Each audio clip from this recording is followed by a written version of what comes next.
নমস্কার বন্ধুরা, আমি সম্পাস কিচেনে আপনাদের অনেক অনেক স্বাগত। আবারও চলে এসেছি আর একটা রেসিপি নিয়ে, সেটা হচ্ছে হাতে মেখে গাংচালা মাছের রেসিপি।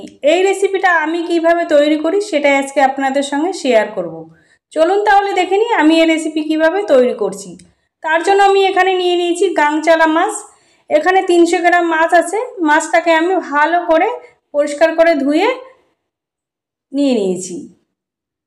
আর একটা নদীর মাছ আছে।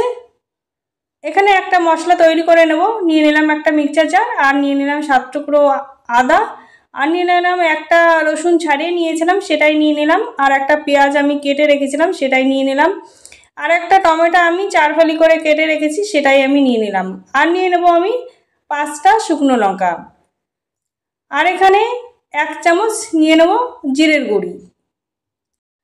একটু জলের সাহায্যে এবার একটা মশলা বেটে নেব। আমি এখানে মশলা বেটে নিয়েছি। এবার আমি আর আলাদা করে আমি মাছটা মাখবো না, আমি একইবারে কড়াইয়ে আমি মাছগুলো নিয়ে নিলাম।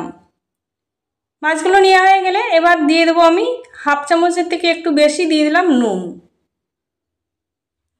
আর দিয়ে দিলাম 1/2 চামচ হলুদ গুঁড়ি, আর যে মশলাটা আমি বেটে রেখেছিলাম সেটাই আমি পুরোটা দিয়ে দেবো,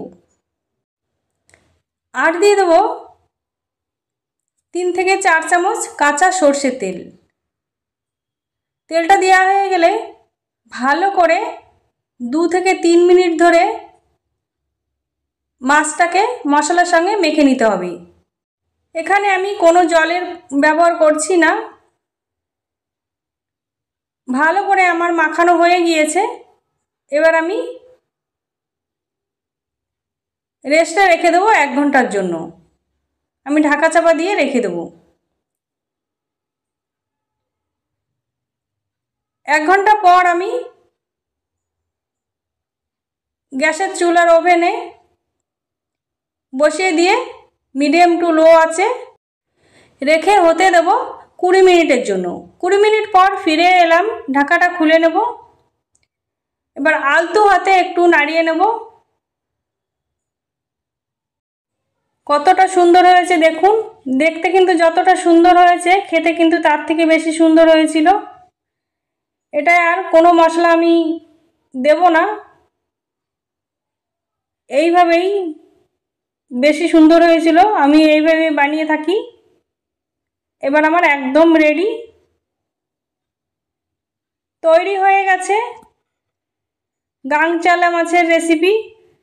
একবার হলে বন্ধুরা বাড়িতে এইভাবে বানিয়ে খাবেন। আশা করি দুপুরবেলা গরম গরম ভাতের সঙ্গে অসাধারণ লাগবে খেতে। আজকে তাহলে এই পর্যন্ত।